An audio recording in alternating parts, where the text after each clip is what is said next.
करार की परिभाषा किसमें दी गई है? 2E में। 2E में करार की परिभाषा दी गई है।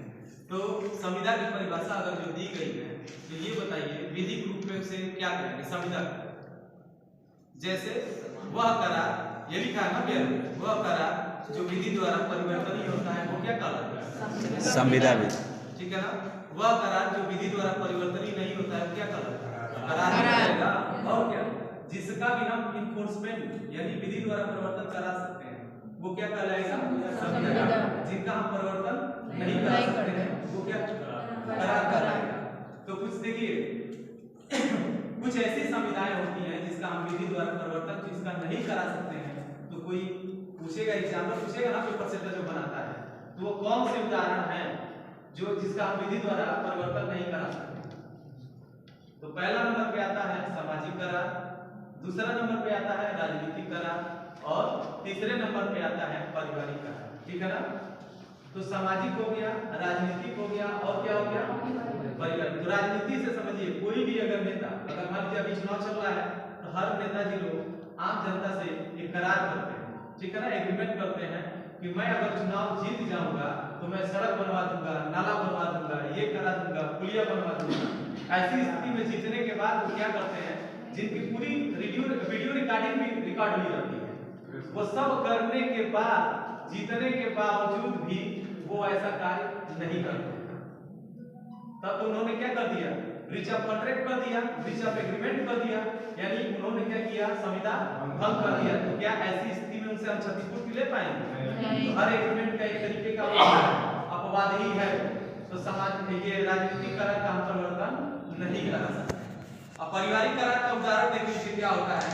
अगर मान लीजिए कि अगर जो भी बच्चा देखिए जब 10th में जाता है, चाहे आपके पिताजी यही कहते हैं कि बेटा जिस दिन तुम लॉ फर्स्ट डिवीजन पास हो जाओगे फर्स्ट ईयर में ही, तुम्हारे लिए बहुत लोगों को ऐसा हो रहा होगा, प्रलोभन दिया जाता है कि जब तुम पास हो जाओगे फर्स्ट डिवीजन 60% ला दोगे तो तुम्हारे लिए जो कार है पल्सर जो नया मॉडल का आएगा, चाहे बुलेट जो होता है, खरीद दे। संविदा क्या है?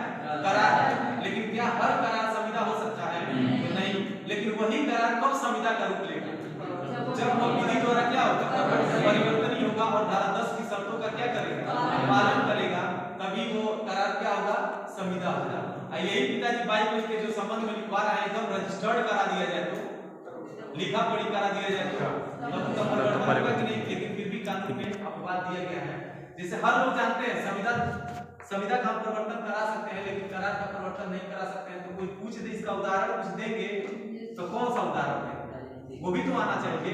तो जब आप टेक्स्ट बुक आप पढ़ेंगे तो उसमें ये सारे जो मैं बोला हूँ 3 अपवाद, ये सारे अपवाद मिलेंगे इसमें। तो मैंने निर्वचन खंड पढ़ा दिया है। शून्य करार जो प्रारंभिक शून्य होता है, स्वीकृति करार क्या होता है? एक पक्षकार के विकल्प पे क्या होता है? टीका नहीं होता है, शून्य होता है। ठीक है, सही। एक पक्षकार के विकल्प पे वो क्या होता है? स्वीकृति होता है। यहाँ स्वीकृति से आशय क्या होता है? तब तक वह संविदा वैलिड रहेगी जब तक उसे क्या किया जाए? शून्य न घोषित करा दिया जाए। इसीलिए उसको बोला जाता है स्वीकृति संविदा। यानी वो जब भी उसे शून्य घोषित कराएंगे तो जिस दिन आपको जानकारी होगी, जब तक जानकारी नहीं है तब तक वो संविदा किस रूप में चल रही है? वाइडेबल के रूप में चल रही है, यानी स्वीकृति रूप में वो संविदा चल रही है। क्लियर हुआ? आज जो ही आप मुकदमा कर देते हैं उस चीज को कैंसिल कराने के लिए, आज जो ही वो कैंसिल हो जाता है तो वही स्वीकृति संविदा क्या हो जाती है? शून्य संविदा में क्या हो जाती है? कन्वर्ट हो जाती है। क्लियर हुआ ये कॉन्सेप्ट? अब आते हैं धारा 3। धारा 3 में क्या बातें कही गई हैं ये जानिए। नेक्स्ट के नो सूट। अब 3 आपके लिए आगे जब जो चीजें जान चुके हैं कोई दिक्कत नहीं है, लेकिन जब नया चैप्टर टॉपिक ले जाऊं तो वहां किस लिए आपको जानना जरूरी है, क्योंकि माइंड इधर रहेगा, इधर नहीं रहेगा। चीजें समझ रहे हैं ना? ये चीजें। तो धारा 3 खोलिए, क्या लिखा है? मेरा लाए हैं आप